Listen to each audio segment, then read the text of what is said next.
Buenos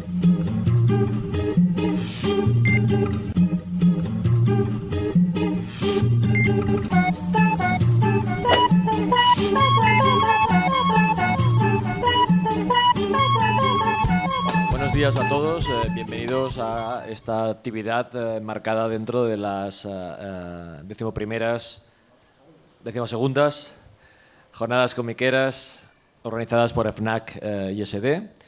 Bienvenidos a este cara a cara que hemos tenido la suerte de poder contar con la presencia de Carlos Pacheco y Daniel Acuña. Buenos días, Daniel. Buenos días, Carlos. Buenos días. Estamos encantados de poder hacer esta conversación en los formatos que hemos desarrollado en los últimos años en las jornadas comiqueras. Nos ha parecido una experiencia muy interesante la posibilidad de que dos autores trabajando, digamos, en un sector similar puedan compartir con nosotros su experiencia y que puedan hablar entre ellos. Yo creo que son dos personas muy conocidas dentro de los aficionados de la historieta del cómic, especialmente del cómic de superhéroes. Son muchos años ya de trabajo y muchísimas entrevistas, muchísimas publicaciones. Yo quería comenzar felicitándonos de la publicación reciente por parte de la editorial Dolmen de la recopilación del Comic Book de Iberia, que tiene el guión, está firmado con el guión de Carlos Pacheco y que podríamos decir que eres el impulsor de este proyecto y me parece que es una gran noticia que los aficionados podemos ver casi 20 años después la publicación en un El tomo guión integral. es de Rafa Marín. O sea, Rafael y yo creamos el universo Iberia, personajes, situaciones, pero cuando yo, para la realización del cómic, yo ya estaba en otros menesteres y no me pude involucrar directamente. Es como el impulsor de la idea, ¿no? Eso es. Y creador de la idea, de los personajes, situaciones, universo en líneas generales. Me costó muchísimo dinero de teléfono. En aquel entonces no había tarifa plana. Bueno, y una pena, explicáis en el texto de esta recopilación bueno, el retraso de llevar adelante el proyecto y cuando hay la posibilidad de que se publique por parte de Planeta, de la línea Laberinto Forum, tú en ese momento estás trabajando en Marvel. Claro. ¿No? Estás empezando en Marvel. ¿no? Entonces yo ya no tenía tiempo material para... O sí lo hubiese tenido, quizás hoy lo hubiese tenido, pero en aquel entonces consideraba que la prioridad era dedicarle el tiempo, era al principio, y tenía que dedicarle mi tiempo Había mucha al trabajo responsabilidad. serio, claro. ¿Cuánto tiempo llevabas trabajando ya en Marvel? Poco, ¿no? No sé, pues, no sé si fueron 3 años o una cosa de esa, ¿no? Claro. 3, sí, por ahí, no recuerdo exactamente. Entonces no era plan. Claro. Y hacía varios años que se hablaba de que hubiera la posibilidad, digamos, de recopilarlo en uno integral. Y se había comentado también en las redes de si se podía ver una versión con color. ¿Cómo ha sido el final de este proyecto? ¿Lo has podido vivir de cerca o no? Pues no demasiado, pero hombre, la continuación de Iberia a mí me encantaría. De hecho, es un proyecto en el que a mí realmente me gustaría involucrarme, ¿no? Porque quedan historias de Iberia en el cajón guardadas para poder continuar el proyecto con mucha con solidez y con miras de futuro, ¿no? Hay... ya te digo, cuando creamos el concepto, creamos historias, creamos personajes, creamos situaciones, y a mí me gustaría muchísimo jugar con la idea del tiempo, ¿no? O sea, jugar, no continuarlo en el punto donde se quedó, sino continuarlo en este presente, siendo Iberia un universo que está enraizado en el momento sociocultural y sociopolítico en el que se hace. A mí me gustaría hacer el Iberia en el mundo de hoy, no continuar la Iberia de aquel tiempo, ¿no? Claro. Muchos que hubiesen desaparecido personajes, que hubiesen venido y dejar las cosas en ese punto en que no tienes que explicarlas, ¿no? Claro. Sencillamente, yo te digo, jugar con ese lapso de tiempo que hemos tenido, jugar a favor de la propia colección, ¿no? Hace un momento decías que ahora a lo mejor podrías organizarte de otra manera. ¿Cuánto has aprendido, ¿no?, en estos 20 años? Es mentira, si es por quedar bien. Tampoco podría organizarme de otra manera. ¿Sí? Entiéndeme, es por querer quedar bien delante del numeroso público que tenemos delante. Pero no podría, imposible. ¿Verdad, Dani? Que no se puede, ¿verdad? Imposible. En otras charlas que hemos hecho con compañeros vuestros nos decían que una de las grandes virtudes, aparte evidentemente de ser un gran artista, Marvel es muy exigente en los plazos y en el trabajo, y eso quiere decir también que sois personas muy disciplinadas y que habéis mantenido el ritmo, y en tu caso durante muchísimos años, ¿no? También es mentira, o sea, no somos disciplinados ni hostias. Bueno, yo no sé, Dani, pero yo no soy... Como diría Carlos, que si lo es me chafa, porque vamos, soy lo más disciplinado, yo no sé cómo... Yo no soy nada, lo que pasa es que te obligan a hacerlo, ¿no? O sea, te obligan a tener esa disciplina, pero no es que haya una selección de autores disciplinados, ¿no? En absoluto. Disciplina es la responsabilidad de entregar. Entonces, y tener que comer y pagar la factura. Bueno, eso es importante, pagar la hipoteca, ¿no?, que decíamos. Sí. Bueno, nos acompaña Daniel, que es una generación, digamos, más joven que Carlos. Luego hablaremos, pues, la típica historia que explicamos de que una serie de dibujantes acaban abriendo camino en Marvel. Y que ahora estamos viendo, publicando, en España se está publicando por parte de Panini Comics. Se está publicando en grapas la colección de Capitán América, el nuevo Capitán América de Sam Wilson. Creo que, si no me equivoco, llevamos ya 2 números publicados. Y me decías hace un momento que hay una cierta conexión también con Carlos, ¿no? Me ha hecho mucha ilusión hacer la charla con Carlos, porque él es el que hizo el diseño del traje del personaje que estoy dibujando, de Sam Wilson, Capitán América. Entonces, pues, decirlo así, porque tenemos un poco esa conexión, y yo la verdad es que me hace mucha gracia hacer su diseño. De hecho, no suelo respetar mucho los diseños de los personajes, siempre intento preguntarle al editor, ¿por qué no lo cambio un poco el traje y tal? Pero con este y que yo me entere. Con este no puedo. Y que yo me entere que lo cambies. Con este no puedo. Y de hecho he intentado un poco qué podría meterle, pero la verdad es que el diseño lo veo está muy bien equilibrado. Y una vez he pensado, si le pongo la máscara más oscura y tal, pero no, porque yo creo que la intención que tenía Carlos era hacer una mezcla de traje de Halcón y Capitán América, y no merece la pena cambiarlo. Claro. Aparte que yo sé que él está orgulloso y no quiero pues claro que fastidiarlo, sí. Leche.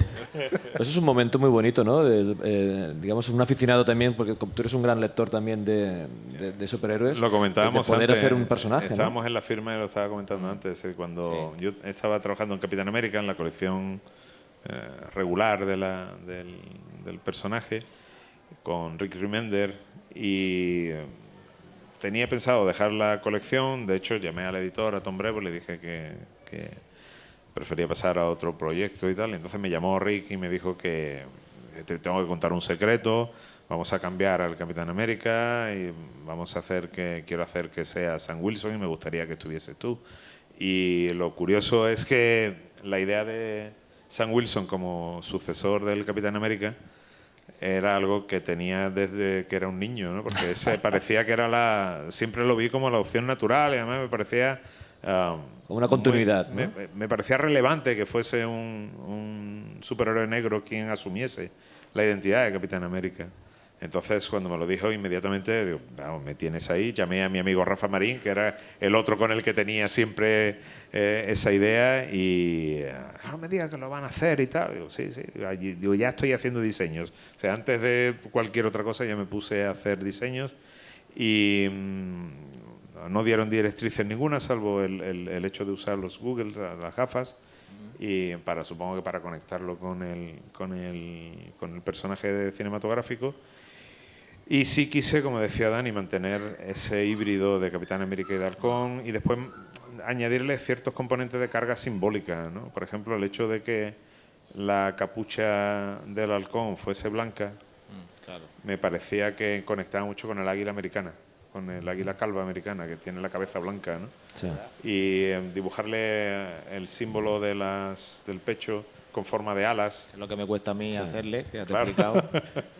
Que tiene ese punto de aviación, de capitán del aire más que de capitán de infantería, para diferenciarlo. Correcto. Y que además eso en marketing Marvel lo agradece mucho, porque te permite vender camisetas con diferenciadas del otro, ¿no? Entonces creo que funcionaba bien y que quedó curioso. Y no Pero lo- hay un sentido estético también, ¿no? Es decir, cuando diseñas un traje, el traje es de un momento determinado. Es decir, ahí- Claro. ¿no? Y ¿No no pensaste sé, en algún momento para hacerle el pecho palomo así abierto? Eso lo llevaba siempre, Claro, al halcón con sus colguijos aquí puestos y tal. Su funky y todo ese punto. Sí, ¿no? sí, No pues había- decíamos que esos de los años 70, bueno, que luego Pasa que no hablaremos puede ponerle el también. escudo si le hace el pecho No abierto. podíamos, es que en la oficina en Marvel le llamábamos en secreto el Capitán Obama. Así ¿Sí? que, claro, así que no podíamos dejarle pecho descubierto. Pero, perdón. ¿cuánto tardaste en...? ¿Lo tenías muy claro? ¿O cuánto tardaste en dar con la idea ya que te dejó contento? Más o menos. Ah, Fueron- no, no mucho, hice ¿verdad? hice varios diseños, pero no se tardó demasiado. No sé, los diseños que se hicieron fueron variaciones del mismo, ir afinando, sintonía fina. Pero yo creo que la sintonía gruesa se consiguió pronto. El rollo este de la ala es como lo han sacado en la película también, ¿no? Claro. Pero lo hiciste tú. No, bueno, ¿No? sí, pero era el rollo de las... ¿Te refieres a las A las alas que se meten a dentro las de la alas plegadas? mochila. No, eso era eso lo hice, pero porque me parecía que lo lógico y era lo que Lo- Marvel lo- esperaba, ¿no? Lo han hecho igual en la Claro, película. claro. Entonces yo creo que quedó bien, ¿no? Y llevar, Sí. por ejemplo, el escudo, no llevarlo, aunque después muchos dibujantes no lo... he visto, por ejemplo, a Adam Cooper, que él sigue utilizando, o sea, el hecho de eliminar las cinchas del escudo y hacerlo magnético, que se lo ponga a la espalda de manera magnética, me parecía cosas más lógicas y más ajustadas al presente, más que... Pero bueno, muchos siguen utilizando las antiguas cinchas, las antiguas correas y todo eso, en fin, ya cada uno que haga lo que quiera, ¿no? Pero decimos que hay una estética asociada a la época, ¿no? Yo recuerdo en una charla parecida a esta que le preguntaba a los dibujantes invitados en qué se inspiraban, qué hacían, y recuerdo que Pascual Ferri me decía que hay que leer mucho, que había que leer muchas revistas de moda, que había que ver muchas películas, que había que saber exactamente cuáles son las tendencias ahora y que al final sois como unos cazadores de tendencia. Es decir, que me chocaba ver un dibujante de Marvel diciendo que leía muchas revistas de moda para saber cómo la gente iba vestida, cómo tenía que ser esos complementos, y me parecía muy interesante entender el cómic de superhéroe también desde un punto de vista de diseño, ¿no? De saber que hay una forma para una época, unos colores y digamos un trabajo importante detrás, ¿no? Yo pienso del tetraje. En ese sentido, yo creo que Carlos ha hecho un traje bastante clásico. Pero es que al final lo que funciona, porque yo que estoy a lo mejor un poco más metido en lo que dices tú del estilo, pues tratamos de hacer traje a lo mejor un poco más recargado, metemos muchos detalles. De hecho, yo a veces hago diseños que no se me quedan en la memoria, tengo que estar viendo mis propios diseños. Ah, Simón Pacheco sí que tiene ese punto clásico de un traje que tiene lo justo. Y el traje de Capitán América es que tiene en ese sentido perfecto, porque no se ha pasado de detalle ni de... Yo creo que ahí en ese sentido a veces es peligroso ¿sabes? Experimentar. Influenciarte un poco, porque Sí. ten en cuenta que un dibujo es un diseño de un traje, tienes que dibujarlo muchas veces. Y tienes que tenerlo justo. De hecho, muchos diseños, a mí los diseños más geniales, que son los de Kirby, simplemente era lo que era potente o lo vertical era a lo mejor la máscara, y el traje era una malla roja y un calzoncillo negro, como el de DC, de Darkseid, el hijo de Darkseid. Se mete el casco y ya con eso chuta. Claro. Faldita. Es que a veces, cuando yo a veces hago un diseño y al dibujarlo se va puliendo solo. Se va quedando al final lo que importa, lo que se identifica. Y en ese sentido, el traje del Capitán América tiene eso. sí, pero hablando no solo estrictamente del traje, sino también de la composición, ¿no? Hay una intencionalidad en tu diseño, en las portadas y ahora, digamos, en el interior, digamos, de estos números. No sé si estás buscando algo diferente, estás experimentando, pero hay un valor, digamos, de tu estilo, digamos, que va evolucionando y que hace que, Al ¿no? final, que sea atractivo, ¿no? Pues te voy a decir que al final lo que hago es volver a lo clásico, que es lo que funciona. Cuando era más joven intentaba ser a lo mejor más...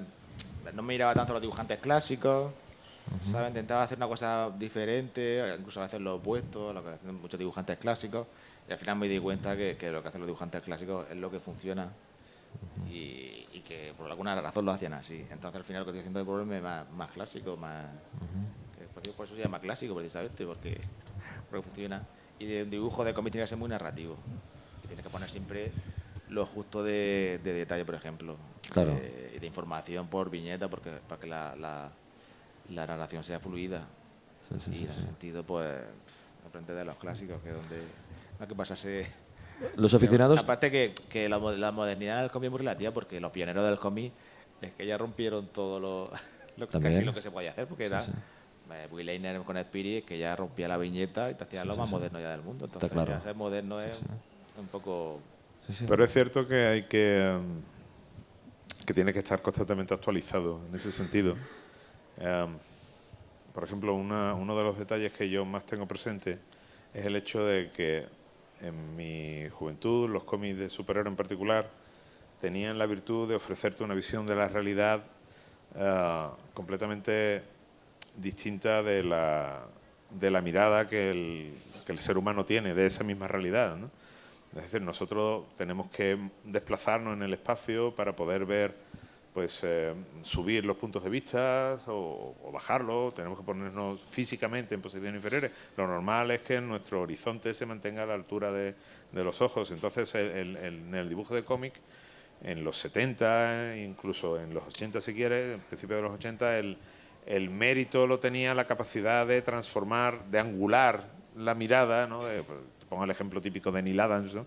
Que te subía, te movía la cámara de una manera asombrosa y eso te producía una sensación de vértigo, de rapidez, que a ti te asombraba porque era algo inhabitual. Hoy día nuestro público, que potencialmente es el mismo público de los videojuegos, eso lo hacen de manera voluntaria, porque ellos entran dentro de la propia narrativa del producto. Entonces tú mueves la cámara, empiezas a mover la cámara y ya tienes esos puntos de vista, esos ángulos, esos picados, esos contrapicados, a tu elección, a tu mera elección. O sea, no depende de que el dibujante te asombre, sino eres tú ya el que, por lo tanto, ya has perdido el asombro con eso. Claro. Y eso te obliga a tener que buscar el impacto en el lector con otros conceptos. Al margen, la propia naturaleza del superhéroe ha cambiado radicalmente. En los 60, 70, incluso 80, los personajes eran vigilantes, eran gente que se ponían traje de mallas y se lanzaban a la calle con una doble identidad y esa era la propia naturaleza del superhéroe. Hoy día ya todo eso ha desaparecido. Sí. El superhéroe hoy día es una especie de paramilitar que va vestido de paramilitar y que en gran número ni siquiera mantiene esa dualidad de vida paralela, porque el cine ha cambiado eso considerablemente. Los actores que interpretan a un superhéroe quieren tener su presencia, por lo tanto, ver al superhéroe vestido de superhéroe sin la máscara es una constante en el cine y eso se traslada al cómic. Eso implica que ya no existe ese doble juego, esa doble narración que solía tener en los cómics de superhéroes, donde narramos al superhéroe y su alter ego humano o viceversa, sino que ahora todo es un todo continuo. Todo mezclado. La narración ha cambiado de manera absoluta y eso conlleva un cambio también en la propia estética. Y por supuesto lo que comentabas antes, que decía Pascual, el hecho de tener que estar en constante, o sea, los valores estéticos de nuestro público potencial. En los videojuegos, por ejemplo, vuelvo a insistir, claro, tenemos que estar pendientes de todo eso. De hecho, ellos tienen una colección que son los Inhumanos, donde hay algunos personajes que me lo han sacado directamente de Last of Us, ¿no? Hay un señor con perro y tal, ¿no? Que tú dices, joder, macho, vaya morro, ¿no? Que tenéis, ¿no? O sea, Uncharted y todas esas cosas me las están clonando y me las están llevando al terreno de los cómics, ¿no? Con todo el descaro. Supongo que es sencillamente por esa necesidad de anclar a ese target a nuestros productos, ¿no? Pero sigue siendo el cómic el motor de creatividad, ¿no? Digamos, tenéis influencias del cine, tenéis influencias de videojuegos, pero yo entiendo que a nivel incluso experimental sigue siendo el banco de trabajo, ¿no? No, claro, quiero decirte, yo desde mi perspectiva el hecho de estar en contacto con esa realidad es también por saber a quién tienes al otro lado, ¿no? Amigos, bueno, incluso por proximidad, ¿no? Porque, digamos, las producciones de un videojuego o una película puede durar años y, en cambio, lo que es muy inmediato, claro. ¿no? Pero te insisto, es decir, desde mi perspectiva, yo tengo la obligación de saber qué público es el que tengo al otro lado. Correcto. Porque, bueno, le hago un trabajo a una gente concreta y no puedo equivocarme de target, ¿no? O sea, Claro. no, mi público, en principio, es un público completamente distinto del de mujeres, hombres y viceversa. Con todo mi respeto a ese gran programa, ¿no? O espero que lo sea, de hecho. Entonces, yo tengo que saber quiénes son los que están ahí. Otra cosa es que a partir de ese momento yo ya me involucre personalmente, yo ya acerque, que es lo que yo hago y es lo que hace Dani, es lo que hace todo el mundo. Tú ya, de manera personal, tú ya te involucras con tu propio producto y tú ya quieres personalizarlo, diferenciarlo y aplicarle tus propias paranoias, ¿no? Y encontrar tus raíces, o lo que decía Dani, yo me considero clásico, evidentemente, yo no puedo olvidar, no es que me considere, es que yo soy clásico porque todo mi bagaje superheroico e historietístico viene de una época en la que la generación que está entrando ahora no la tiene. Claro. Lógicamente tiene que ser diferente. Es más, no evito que lo sea, porque si yo intentara comportarme ahora como un veinteañero o un dibujante veinteañero, parecería esos viejos, el viejo gamer, ¿no? Sí, Ese sí, viejo sí. en una discoteca, esa vieja pintarreada de manera rara y haciendo el gilipollas bailando raro, Claro. ¿no? No, o sea, yo intento mantener mi personalidad, que se basa en todo lo que a mí me ha alimentado durante muchísimos años. Y después llegaron los superhéroes, pero a mí el cine de superhéroes en línea general no me interesa, me puede divertir, pero no me interesa. No tengo ningún vínculo emotivo con esos productos, me interesa la historieta. Yo cuando me acerco a un cómic no voy buscando la repetición de esas claves cinematográficas o de otros medios, sino voy buscando que me emocione la historieta y la narración que se aplica ahí, ¿no? Está claro. ¿En tu caso, Daniel? ¿Qué? Tú tienes una generación, eres más joven, empiezas también trabajando con un estilo que es más cercano, digamos, al álbum, digamos, Sí. franco-belga. Sí, empiezo con un estilo, pues, o sea, mi estilo lo he creado o sea, los dibujantes americanos, por ejemplo, pues hacen el lápiz o otros hacen la tinta y el color, ¿no? Y yo mi estilo, por la influencia, porque decía Carlos, como que también he leído de todo y de hecho lo que menos leía seguramente eran superhéroes, pues mi autor, Richard Corbin, por ejemplo, el autor al que yo más admiro, en el que más me he fijado, ¿no? Pues veía que él hacía todo, el color y tal. Entonces yo me creo mi estilo, que funcione mi estilo con el color y con tinta, o sea, en conjunto, ¿no? Entonces tenía la duda de si en Estados Unidos podría hacer eso. Al final sí que lo has sí que conseguido. lo conseguí. Y a pesar que mi currículum decía que no, porque para hacer el álbum que hice en Francia de Klaus y Simon me tardé como 3 años y medio, cuando debería haber tardado 1 año. Y bueno, ahí pasé. Yo no sé Bueno, nada. esa es una de las preguntas que tenía previsto, ¿no? De que, digamos, si puedes llegar con los plazos haciendo el trabajo completo, ¿no? Sí, hombre, tú en el fondo, aunque no hayas hecho algo, en el fondo, no sé, porque has visto ya muchas películas americanas, crees en ti mismo, ¿no? Tenía así, o tengo la autoestima muy, muy alta, lo que sea, y yo sabía que, o porque a lo mejor me iba demasiado de fiesta en esa época y sabía que no trabajaba todo lo que tenía que trabajar, sabía que no, Bueno, no no, había pero dado todo. digamos, Pero hablando en sabía serio, sabía que era capaz de hacerlo. hay 3 tareas que se puede hacer, digamos, de forma, como si fuera una De todas cadena formas, de factoría, cuando tú- que es el lápiz, la Sí, tinta de todas y formas, el cuando color. tú trabajas en superhéroes, que por ejemplo que tienen un tipo muy marcado, tienes que estar dispuesto a hacer concesiones en tu estilo. O sea, sabes que no vas a poder dedicarte, pues, no sé, 3 o 4 días a una página. Sabes que seguramente en un día o 2 como mucho tienes que darle llevarla vuelta. adelante, o sea. Tienes que ir siempre avanzando. No puedes... A veces, de hecho, a veces si ves alguna vivienda que está mal, no tienes tiempo de cambiarla o de lo que te gusta, tienes que siempre mirar hacia adelante. Entonces tienes que estar dispuesto a eso. Hay dibujantes, conozco algún dibujante que no es capaz de aceptar eso y le cuesta Claro. mucho. Entonces, Bueno, yo pensaba que perder tampoco sería capaz. o perder la pero tapa de la tinta, hacer un lápiz sí. más definido. Yo me adapté reduciendo el tamaño de los originales. Haciendo el original más pequeño, la tinta y el lápiz. A veces solo hago el lápiz más pequeño y hago la tinta. Si voy bien de tiempo, hago la tinta más grande, luego ya coloreado con Photoshop. Y bueno, pues al final sí que pude. Adapté eso y bueno, perdí un poco. Yo sé que he perdido calidad de respecto a lo que podría hacer, por ejemplo, como hice en algún europeo, pero bueno, también estoy orgulloso de ser capaz de sacar un trabajo Sí, claro. adelante, ¿no? Sí, De claro, ganarme es que la vida y el respeto de la sociedad. Tu comentario de perder calidad para, digamos, el Sí, resto es de verdad que yo mortales. que considero que pierdo calidad y hasta hace poco no tengo la sensación siempre te queda mucho la sensación de que no has dado, de que podría haberlo hecho mejor, ¿no? Que siempre esperas que en el siguiente proyecto vas a ser capaz de hacerlo, ¿no? Seguro. Siempre vives con ese sueño. Claro, seguro que sí. Antes has hecho un comentario, Carlos, que decías que estabas en una serie y no te acabas y querías cambiar por Capitán América. ¿Cómo cambiáis de colección? Es decir, para el resto de mortales, explicarnos. Nosotros somos aficionados y vamos viendo que los autores que seguimos van A cambiando. mí me gustaría responder lo que va a responder Carlos. A ver, Respóndelo. Pero muy fácil, me dice, ahora vas a dibujar esto. se acabó la Me discusión. acuerdo de una entrevista que me dijeron, ¿y cómo fue que aceptaste hacer los Freedom Fighters? Ah, pues porque me dijeron, vas a hacer esto, y dije, vale. Pues vale. Como si yo, digo, pues si, no, si tú pudieras elegir, eso fue lo primero que hice, ¿eh?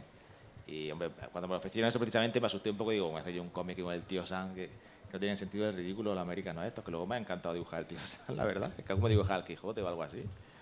Y, bueno, la verdad es que el proyecto estaba bien. Pero bueno, Estaba bien. Me en asusté tu un caso, poco y a ver si voy a hacer aquí la en tu americana. caso de ser la relación con el editor tiene que ser muy... Pero yo en realidad no... últimamente sí me preguntan un poco, me tantean y tal. Por ejemplo, cuando dice el Sam Wilson la verdad es que si me hubieran preguntado, no lo hicieron, hubiera dicho que me apetecía dibujar al Sam Wilson y estoy súper contento haciéndolo. Que es como el tío Sam, pero en negro. Sí. El tío Sam Wilson. Pero Sam normalmente Wilson. no... Lo sé porque yo ya he oído a Carlos responder esta pregunta y él sí que... no, tú sí que No, te a ver, sí es cierto que, hombre, yo sí tengo una cierta posibilidad de elección, pero también es cierto que los cómics, desde la entrada de Disney, las cosas han cambiado mucho, ¿no? Entonces puedes elegir entre lo que hay, tampoco, que no es lo mismo Sí. que decidir qué vas a hacer, que son Explícanos, dos cosas en distintas. qué ha Hombre, cambiado porque, mucho. por ejemplo, pues cuando hice Avengers Forever, porque me apetecía hacer los Avengers los hacía George Pérez, a mí no se me iba a ocurrir decir quitad a George Pérez para ponerme a mí, porque sabía que me iban a decir que no. Pero digo, bueno, quiero hacer los Avengers, pues creamos otra colección de los Avengers, ¿no? ¿Entiendes? Entonces, bueno, pues eso era en un momento donde la opción de crear colecciones dependía también de los autores. Hoy día, desde mi posición, seguro que hay otro autor que dice, no, pues yo puedo crear lo que yo quiera, es posible, no digo que no. Pero mi visión de la situación hoy día de Marvel es que la decisión de la creación de colecciones está mucho más determinada ya por el Hay una engranaje previsión, administrativo, digamos, por ¿no? el número de colecciones y todo eso. Entonces, puedes elegir, pero entre lo que hay, ¿no? O sea, ¿qué te apetece hacer? Tenemos esto, esto y esto. Bueno, ¿qué colecciones se quedan sin autor de aquí a un tiempo y tal? Y bueno, más o menos ahí te puedes ajustar. Pero siempre hay trucos, ¿no? Porque te llama el editor, hombre, me gustaría que hiciese Los Inhumanos, porque me gustó mucho lo que hiciste tú con los personajes en el tal y cual, y me encantaría. Te están diciendo, queremos que hagan Los Inhumanos. Es un poco como de forma educada. Es un digamos. poco rollo mafioso, porque te dicen, Claro, ¿te claro. gustaría hacer la serie de la Viuda Negra? Pues, Claro, no te digo, tiene claro. opción. Pero yo siempre le pregunto a mi gente, ¿pero me están preguntando de verdad? O sea, podría claro, decir que claro, no. claro. Una vez dije que no, una portada de Nova y me dijeron que sí. ¿Cómo que no la vas a hacer? Claro que sí. Perdón. La serie de la Viuda Negra, por ejemplo, no quería hacerla yo. Pues estaba haciendo X-Men y dije, hostia, hacer la Viuda Negra, no, que estoy aquí, ya por fin estoy haciendo X-Men. Y ellos me dijeron, sí, pero no sé, ya me hicieron la pelota, me dijeron que sí, que necesitaban a un dibujante ahí para la serie y tal. Y al final luego una serie de... Siempre lo que no quiero hacer, luego lo que te más gusta. orgulloso estoy. Claro, Sí. es que además a mí me ha pasado eso. Bueno, es como que- un reto, ¿no? Claro, es decir, después otro de los problemas que tienes cuando llevas ya un cierto número de años es que ya tú dices, ¿qué ya queda por hacer? Si ya he estado hasta en los X-Men 2 veces, ¿no? Y en los Vengadores 2 veces y tal, ¿qué más te queda, no? Pero es cierto que esas colecciones menores, esos personajes secundarios que no te interesan, al final son los que se convierten porque quizás tienes menos carga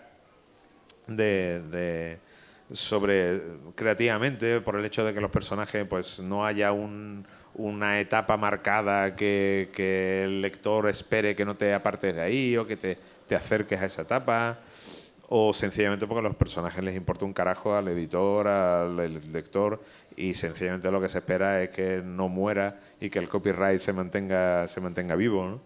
Entonces, cuando te encuentras en esas colecciones es en la que realmente al final te acabas encontrando mucho más satisfecho del resultado. Y de hecho, por ejemplo, una colección que precisamente no responde a esos patrones, como la de Superman. A mí el personaje de Superman no me interesaba absolutamente nada, jamás me ha interesado el personaje y me sigue sin interesar. Pero cuando hice Superman me lo planteé como cómo haría yo una colección que a mí me gustase, que a ti te gustase, ¿no? está bien. Que a mí me gustase, ¿no? Y para mí eso sí fue un reto grande, querer hacer un TVO de un superhéroe que no me gustaba absolutamente nada, para que a mí me gustase, ¿no? Sí, sí, sí.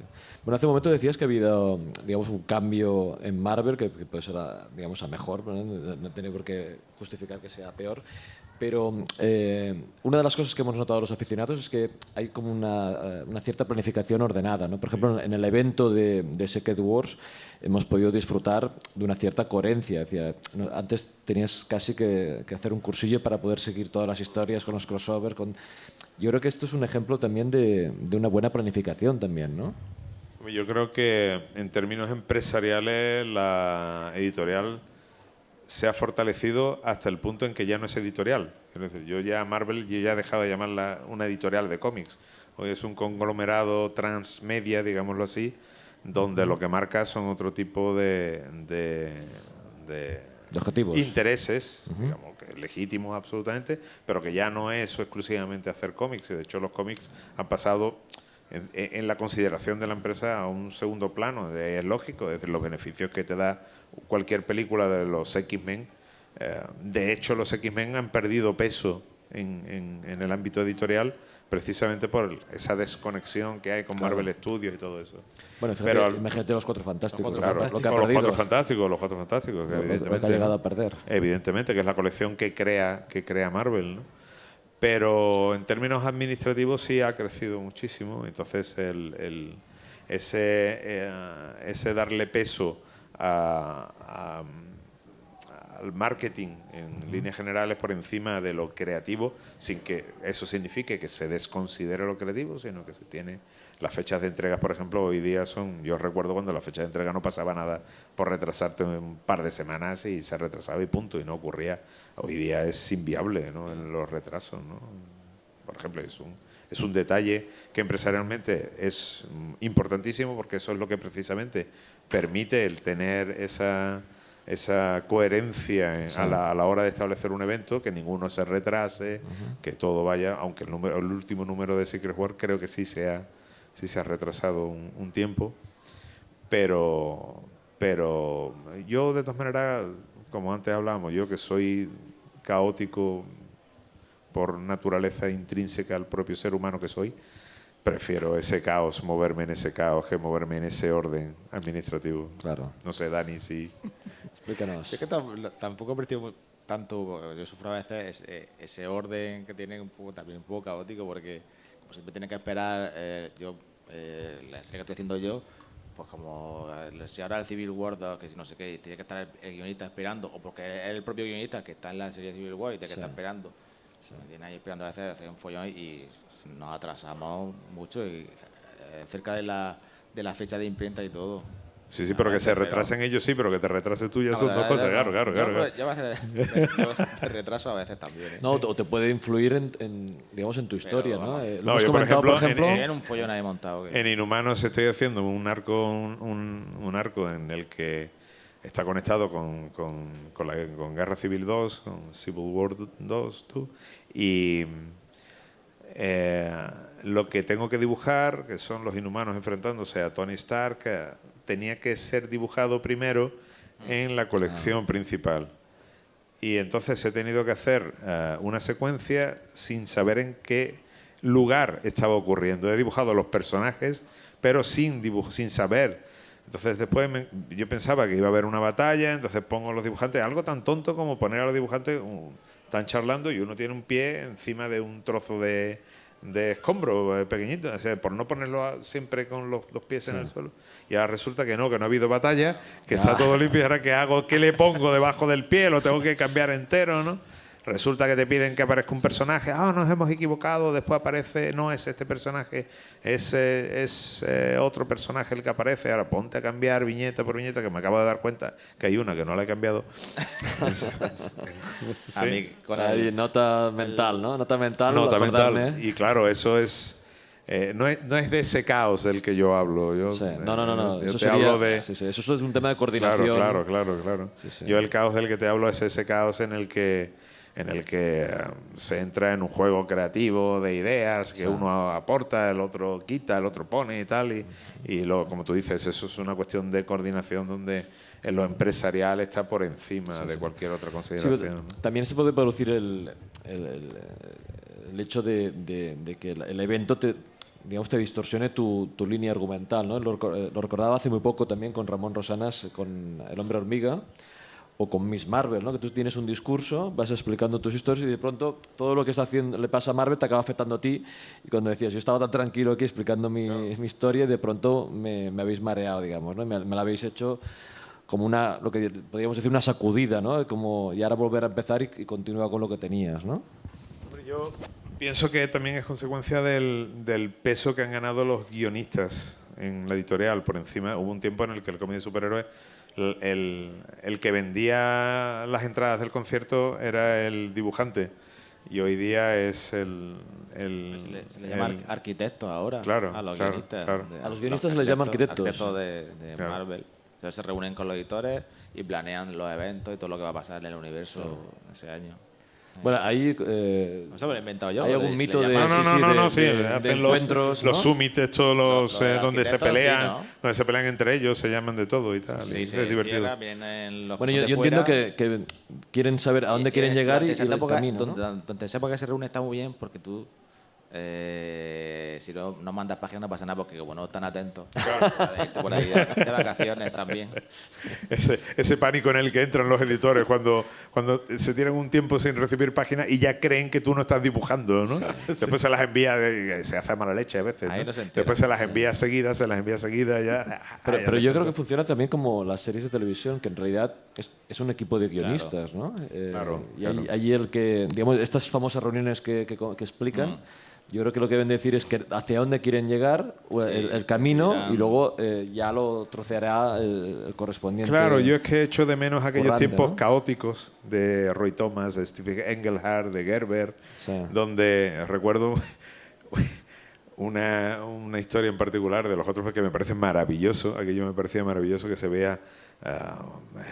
Los Cuatro Fantásticos habían sido atacados por un señor muy malo, no recuerdo quién era, y había capturado a todos menos a Susan Storm, y Susan Storm tenía que buscar ayuda a alguien para que le ayudara a encontrar a los Cuatro Fantásticos, y se le veía a ella volando sobre Nueva York en lo alto de un aparatito y tal, de aquello de los Cuatro Fantásticos, y se veían las caras de todos los superhéroes. Dicen, no puedo encontrar a ninguno de ellos para que me ayude. Claro, es que tenía que al final la historia tenía que ayudarle el Doctor Muerte, ¿no? Y decía, no puedo. Y te ponía una nota del editor. Si quieres saber por qué ninguno de ellos le ha podido ayudar, lee sus propias colecciones. Claro. Ya está, con aquello estaba explicado absolutamente todo. O sea, cada uno está a lo suyo, punto, ya está. Hoy día, sin embargo, llegaría Susan Storm a la oficina, hablaría con uno, los otros llamarían entre ellos, lo contarías todo. Ese sentido de la improvisación y de compartimentos estancos donde cada autor se encargaba de lo suyo, hacía lo que le daba la gana y no le importaba que... Todo eso se acabó en los 80, o sea, a los 80 cuando empezaron a aparecer los crossover y todo. Y hoy día ya es lo que hablábamos antes, desde el momento en que esas dobles el juego superheroico se ha difuminado y ya no interesa ese alter ego, ese juego de identidades y tal. Lo que interesa es el evento en sí mismo, porque es donde los superhéroes adquieren su dimensión máxima, es lo que vende y es lo que es donde al tiempo todo eso va a confluir, ¿no? A un macroevento donde todos vayan.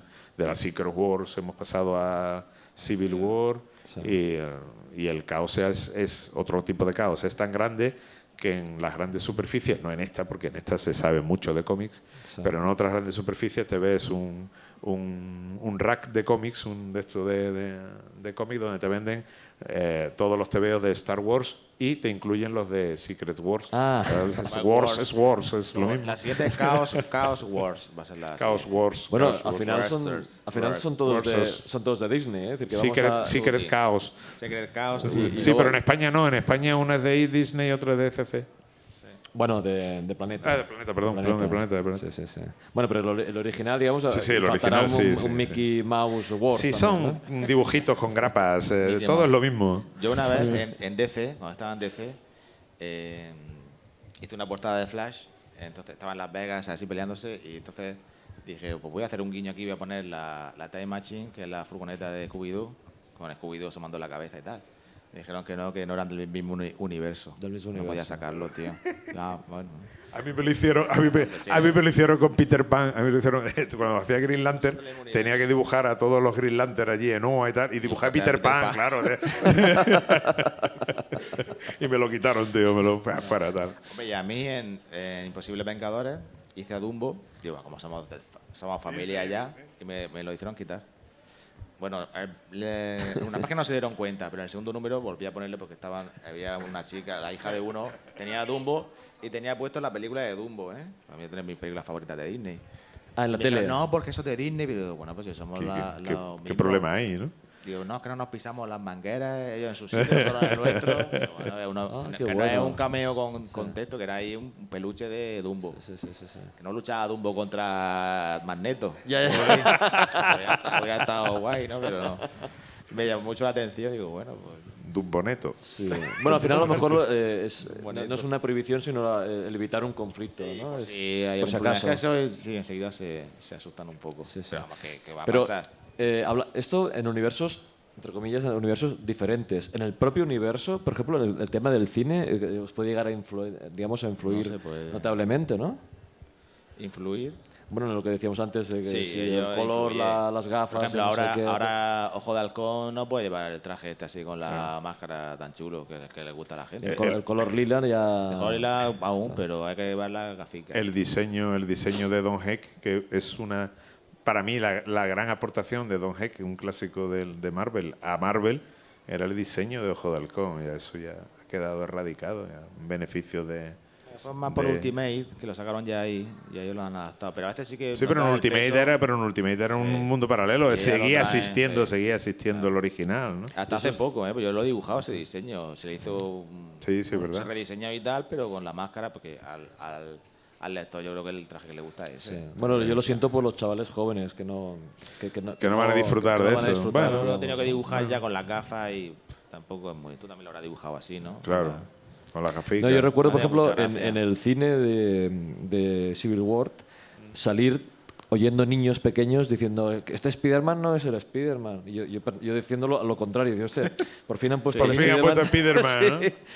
Claro, Por pero eso no hay que ir al cine, hay que leer TVO. hay que leerte. Pero eso sí que es verdad que hay una gran... A mí, que por eso es bueno, ejemplo, pero que hay una gran cultura a mí me de... fastidia, porque yo, por ejemplo, yo he hecho el último diseño de La Visión, ¿no? Y yo no había visto La Visión del cine como la habían hecho ahora, porque a mí no me mandan los diseños de la película. Pero ya estaba toda la gente, es muy influenciado, pues se nota que han influenciado mucho la película, pues no, porque no lo he visto, me jode un montón. La verdad es que luego, la verdad es que sepáis que me jode un montón, porque luego en los blogs ponéis... La verdad es que se parece un poco, por lo que decías tú, que a lo mejor yo estoy ya un poco en la línea... Venga, que te has copiado, tío. Que no me he Venga, copiado no te excuses leche. ahora, coño. Sí, es rosa. Te has copiado, tío. Es de la película es rosa. Es rosa. Y verde. Entonces sí que es verdad que la verdad es que sí que se parece un poco el concepto y entiendo que lo digan, pero me jode. Igual que hice la portada de La Viuda Negra, intenté evitar que se pareciera a la Scarlett Johansson, porque tampoco me...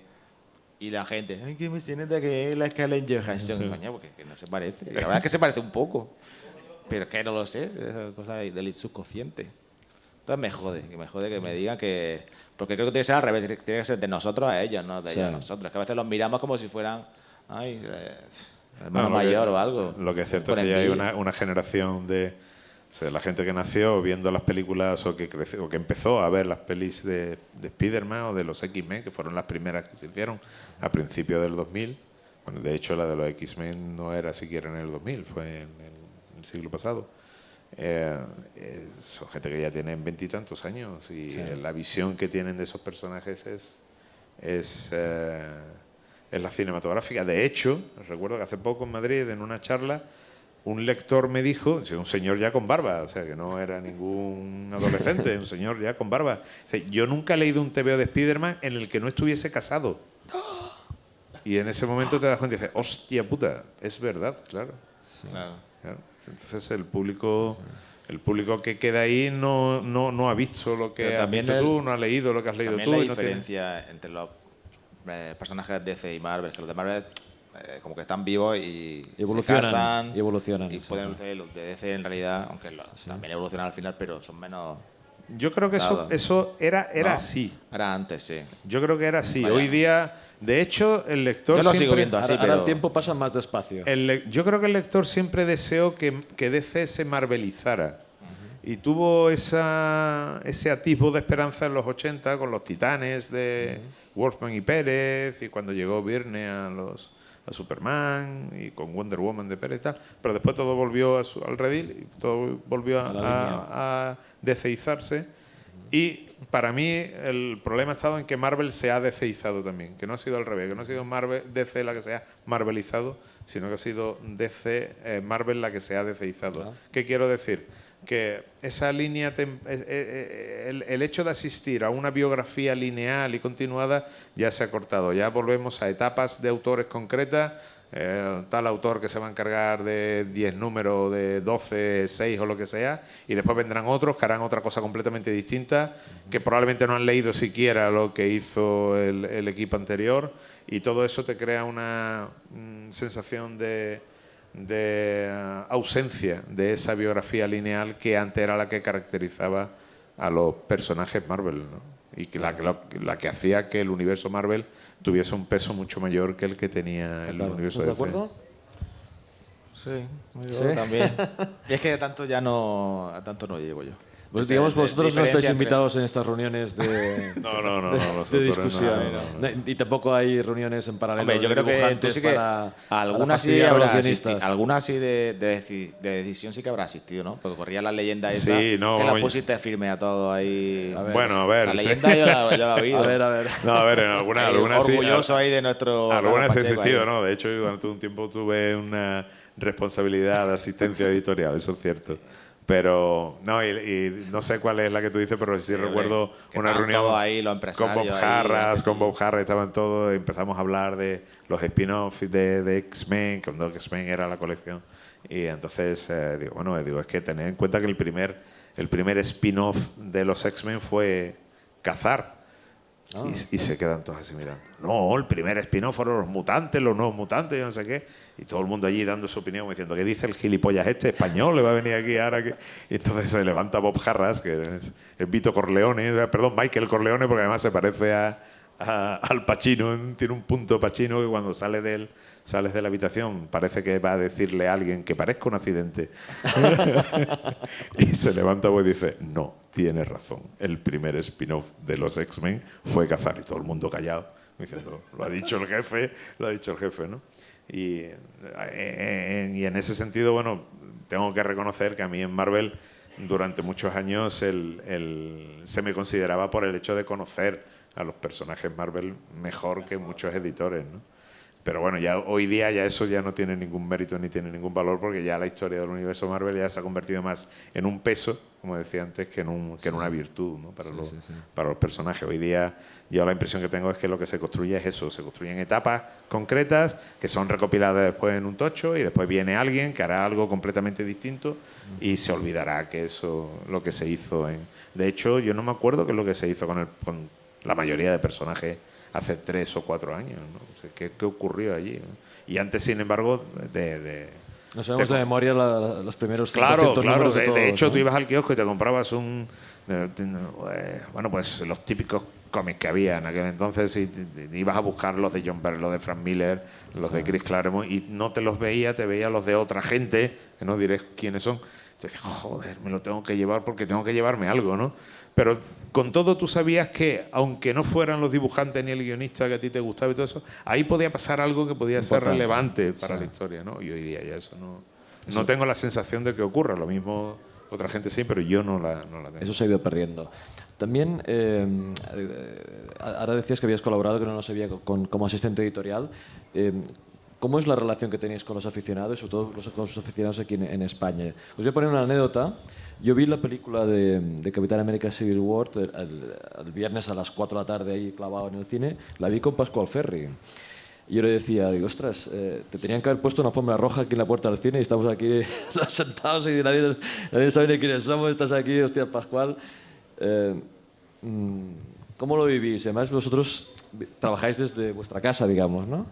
¿Cómo vivís esta relación con el aficionado en el país? Pues mi relación es cuando vengo a salones y tal, pues, ¿no? La única forma de tener relación, porque ya el otro día fui aquí a ver la Civil War aquí, y soy dibujante de Capitán América.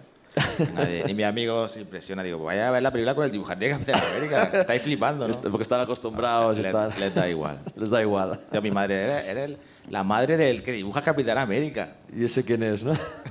Sí, pero ¿qué vas a querer de comer? Estás más cercado.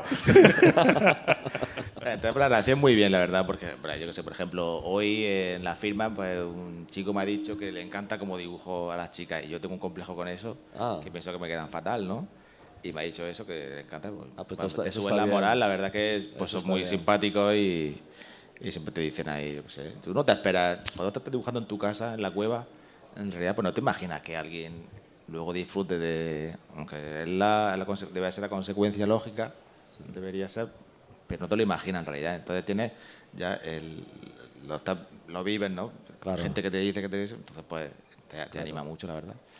Te recarga las pilas para seguir Sí, luchando. bueno, pero me decía Carlos que un poco mitómanos también son. Y ¿no? bueno, a veces algunos son un poco rarillos, así, pero te ríes. No vamos a mirar a nadie. Te ríes, no. Eso es muy... Hombre, siempre yo- es muy buen rollo, yo no sé. Ha cambiado muy mucho. divertido. Ha cambiado mucho. Ha cambiado mucho como consecuencia de las redes sociales. Ah, Las redes la proximidad de poder... Las redes sociales han cambiado muchísimo la relación Claro, con, sí. con el aficionado. Bueno, tú sí que eres muy activo en Facebook Sí, y no, a mí ahí me- con la me gente. inter- a mí todo me eso. Yo es que interesa soy mucho. más reservado. Yo en A ese mí- sentido soy más eres más desagradable. de la vieja, no, de la vieja escuela. Tú que eres mucho más Tú eres desagradable que yo, eso está claro. Aparte, Eso es tú eres un en hecho. eso ya eres más Y moderno. no tenéis becario que os lleve más las moderno. cuentas. No, a mí lo joven. que me pasa es que yo considero que lo que conforma un autor no solamente es lo que le ha alimentado en términos directos con Ya. ese medio, sino que un autor, el que sea, de cualquier campo, Ya. es todo aquello que le ha alimentado culturalmente e incluso personalmente, ¿no? Y en una red social yo no voy a colgar lo que mi vida personal, de hecho no lo he hecho nunca, ni lo haré, pero sí quiero que el lector sepa cuáles las cosas que tú has escuchado, las que escuchas, el cine que ves, las cosas que lees, está bien. porque eso te explica, eso explica mucho al autor. Claro. Y porque uno de los grandes problemas, de hecho, lo comentaba antes con Desiree y le decía que me asombraba el Salón del Cómic de Barcelona siendo invadido por superhéroes. Yo venía al Salón del Cómic en los años 80 y el Salón del Cómic no es que no tuviera superhéroes, sino que era anti-superhéroes. Sí. Hubo un momento en el que el mundo del cómic en España era refractario a la presencia del superhéroe. sí. Precisamente cuando los aficionados a los superhéroes de aquella época amábamos al cómic en toda su Sí, sí, es intensidad. verdad. Yo, Sí. para mí, uno de mis grandes valores personales es ser amigo de Carlos Jiménez, ¿no? Y eso para mí es porque yo amaba a Carlos Jiménez, la obra de Carlos y todo eso, ¿no? Entonces, el encontrarte todo aquel salón del cómic siendo refractario a la presencia del superhéroe y sin embargo verlo hoy invadido, me resulta considerablemente chocante, ¿no? Y yo he leído de todo, yo he leído todo tipo de historietas. Es decir, yo quiero que el lector de superhéroes sepa que ame el cómic, no ame el superhéroe. Que ame el cómic. Y yo intento mostrar eso en las redes sociales y en mi comunicación con él. Yo intento que comprenda por qué un autor es lo que un autor no es solamente lo que hace. Que esa es la visión que se tenía, que por ahí es por donde iba antes. En ciertos aspectos del cómic, que la gente que hace superhéroes es porque no sabe hacer otra cosa, Está claro. digámoslo así, ¿no? Y todavía hay gente que puede tener esa visión. No, la gente que hace el superhéroe es porque le encanta hacer superhéroes, como John Ford hacía western, y no era porque solamente supiese hacer eso, sino porque era lo que le gustaba y era donde él encontraba que su relación con el medio, él podía dar su máximo. A mí el mundo del superhéroe me apasiona. Y me he querido dedicar al superhéroe porque es donde yo me considero que es mi medio natural, pero a mí amo el cómic en línea absoluta y quiero que el lector sepa que yo he amado a Pepe González, que he amado a Yves Chaland, que he amado a Manara, por supuesto, a Caniff, a Foster, a todo Dios, coño. Y para mí las redes sociales me resultan muy gratificantes en ese sentido. Como no de hacerlo de una manera pedagógica, no voy a dar una clase aquí, sino simplemente que te explique a ti como autor, ¿no? Claro, sí, sí. Bueno, y fomentar el hábito de la lectura y volver a los clásicos también, ¿no? Sí, yo lo que decía, a veces el trato con el fan, noto que están a veces más interesados en el personaje siempre que en el autor, ¿no? Y a veces no le vale cualquier dibujo que tú quieras hacerle. A veces te piden con un personaje y tienes que dibujar ese personaje, ¿no? Eso me llama la atención, ¿no? Claro. Pero eso además es muy chocante porque se produce un fenómeno que a mí me resulta bastante descorazonador, en el sentido en que te das cuenta de que muchísimo aficionado al superhéroe realmente no le gusta el cómic, porque lo que valora al autor que le da al personaje de la manera en la que él más piensa que el personaje debe estar hecho. Ah, está bien. O sea, no le interesa lo que tú puedes aportar en lenguaje, en narración, incluso en aproximación personal al personaje, sino que lo que se quiere es que el personaje quede lo más cool posible, lo más chulo, en la manera en la que él lo entiende. Sí. Y eso explica, y que para mí eso es un valor, quiero decir que la gente que lo hace así, para mí le aporta, ¿no? Sí. Yo no lo entiendo de esa manera, pero hay gente, y eso es lo que explica, por ejemplo, el que haya determinados autores que no son muy apreciados por la parte exigente de la historieta, pero sin embargo tienen una carga de popularidad asombrosa, ¿no? Correcto. Yo he crecido con una visión del cómic de superhéroes cercana al rock y hoy día es pop, digámoslo así. Ah, ya. ¿Entiendes? Y hoy día Me parece una frase fantástica para acabar la charla. Yo la acabaría, perdóname, tío, si me cantas Father and Son. Porque te estoy viendo, Jordi, y tienes un punto Cat Stevens total. Fíjate, no me tientes. Estábamos filmando antes y estaba Carlos cantando no sé qué de Walking on the Moon, ahí, rockero, ¿no? Y yo estaba en la cabeza, se me cae todo el pelo para atrás, que es una canción de esta. Fíjate la diferencia de generación, qué mal, ¿eh? Tú has acabado llamándome Cat Stevens, él ha empezado llamándome Red Richards, que él siempre me llama Red Richards. Es que tú, claro, eres Red Richards. Yo soy el Red Richards, ostras. Bueno, yo doy fe de todo lo que comentas de las redes sociales y os agradezco toda esa promoción del hábito de la lectura y de la cultura, ¿no? Y siempre defiendo que el lector de cómics es el más culto de todos. Es un aficionado que le gusta la lectura en general, le gusta la música, le gusta el Private, los clásicos. Mira cómo se ríe, vamos a ver lo que es. Oye, muchísimas gracias por vuestra generosidad también, que me consta que vais a estar muchas horas firmando ayer y hoy. Sí, y espero que nos volvamos a coincidir en el futuro. Muchísimas gracias, Daniel, muchas gracias, Carlos, y hasta la próxima. Gracias. Aquí estaremos. Muchas gracias.